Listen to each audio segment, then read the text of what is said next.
Big John McCarthy and Josh Thompson react to the potential fight between Sean Brady and Leon Edwards.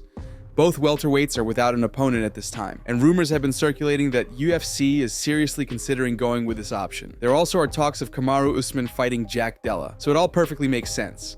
Brady is ranked number 5 in the division and is coming off 2 straight victories. His initial rise to the top of the division crashed when Belal Muhammad finished him via strikes. He then went on to beat Kelvin and Gilbert and now is looking to prove his worth as a potential title challenger with a victory over the former champion, Leon Edwards. Leon recently lost his belt to Belal in a pretty underwhelming performance, but has vowed to avenge the loss and display the most dangerous version of himself inside of the octagon, compared to any other one we have so far seen. Edwards versus Brady is a matchup that wouldn't have many complaining about it and have serious implications in relation to the title picture. Big John and Josh share thoughts. I look at Leon, he's threat all the way around. That's a great fight for Sean. I like it stylistically. It's a great matchup. It's a fun fight for the fans because Leon's going to have to try to keep this thing on the feet. And I think Sean is going to push him to a pace that's going to make him feel a little uncomfortable. But it makes for a fun fight. I love that fight. What do you think? I think it's a great fight. I love the fact that Sean is shooting for that. I think Leon is a hard hill to climb as far as he's a lot longer than Sean. Mm-hmm. He's got very good stand-up. His kickboxing is outstanding. He controls range very well. He's got really good wrestling defense. You know, he's gotten damn good at it. He puts a 2-on-1 and he keeps people from being able to close their hands around him and they cannot get him down at times. So Belal kind of showed that, blueprint on how he did it. I would kind of copy what Belal used. And in watching that fight, I'm sure he thinks that he's going to be able to do something similar. And Kamaru Usman is very close to coming back to the octagon. And considering the likely opponent for his comeback, the announcement will excite fans. The former welterweight champion has been hinting about his next fight on his podcast for a couple of weeks, and when giving interviews to various media, he consistently promises that fans will get to see him perform in the cage soon. As far as a specific opponent, Kamaru tries to avoid that question, saying that negotiations are still going on, and we will likely hear about the fight shortly. One name that frequently comes up in discussions about Usman's comeback fight as an opponent that will welcome him back is Jack Della Maddalena. JDM has won 17 fights in a row, 7 of which took place in the UFC. He finished Gilbert Burns in his last outing and practically secured himself a title eliminator fight. If he's able to defeat Usman, he'll face either Belal or Shavkat, depending on the outcome of that one. As for Usman, there is no better option for him than JDM to prove he's still got it and wants his title back. He commented on this option, saying the following. I've heard that. Who have you heard it from? Who haven't I heard it from? I of course, that like in this game, fans will definitely make you feel a certain type of way and make you hear their opinion, whether it's solicited or not. Yeah. They will do their best, and it's time for me to be honest with myself. And if I'm prepared to go in there and do that, absolutely.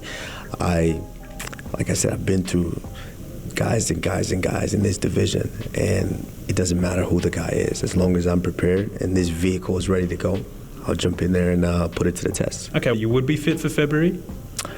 February is a few months away. I don't know that. Okay. So that's tough to say, but February is a few months away. We'll see what happens. Conor McGregor will now likely fight Jake Paul instead of Logan Paul in India. With the recent announcement from the Irishman about a planned boxing event with his participation, questions regarding his place and future in MMA sent another wave on social media, keeping him in the headlines for now. According to Conor, he was speaking with the Ambani family, which are billionaires from India, on the organization of the event, and the picked opponent was Logan Paul. Logan's WWE connection with UFC, both of which are combined under the same umbrella called TKO, might be the primary reason why they chose to go with this option, as it would seem Dana and the UFC would be more likely to enter an agreement with the other party and allow Conor to fight outside of their company for one fight. While many seem pretty underwhelmed and shocked by how bad Conor has been looking in his recent sparring footage, Ariel Helwani reveals that now Logan might be replaced by Jake Paul, as it is the more logical option. And considering UFC's nod would be necessary anyway, there is no value in going with Logan over Jake. As of right now, the UFC is not involved. As of right now, WWE, which obviously Logan Paul, he works for them. He's a competitor for them, and they just announced yesterday that he was coming back. they're not involved. And my understanding is no one from this family has really talked to those particulars. They're all under the TKO umbrella. I was told by multiple parties that Jake is the one that they want to be in business with. Yeah, I mean, this is what they want. I didn't know who they were before this. If you're Jake Paul and his team, and this has not been said to me, but if you're that team and you say, all right, we were being hit up about this, and then we said, hey, unless like all the I's are dotted and the T's are crossed, like we're not engaging, and then you go to the brother again, there's probably more juice to that fight. Is Colby Covington done? Will he retire from the sport as his chance of ever getting another title shot, let alone capture it, reduced so much after his loss to Buckley that no fan takes it seriously anymore? These are questions that Merab's coach Ray Longo and UFC's color commentator John Anik are also asking, similar to many fans who saw his last performance and the outcome of it. After the doctor stopped the bout because of a nasty cut on Colby's eyelid, the former interim champion didn't take long to not acknowledge the loss, saying that he didn't even have a training camp because he was campaigning for Trump, and Buckley was lucky for that cut. The shtick has been getting more and more irrelevant and uninteresting for a while now, and certainly one of the main factors for that is lack of success in his last fights. The kind of persona he is playing loses all intrigue and fun around it, once losses start to accumulate and performances don't keep the momentum for him.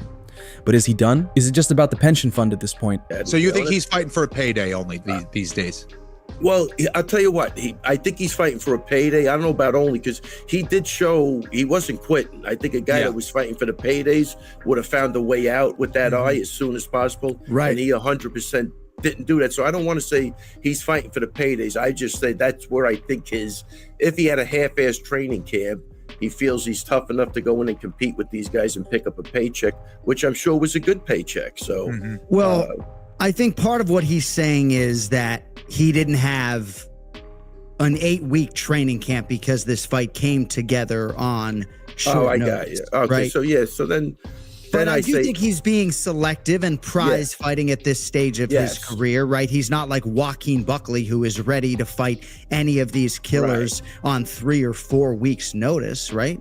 Yes. Yeah, however you want to phrase that, I think that was perfect. That's what I'm trying to say. So he should be looking for the money fights, honestly, at this point in his career. He's doing, I think he's doing the right thing. And like, again, if he would have found a way out in that fight, I would have said, no, he's fighting for the money. But he really did.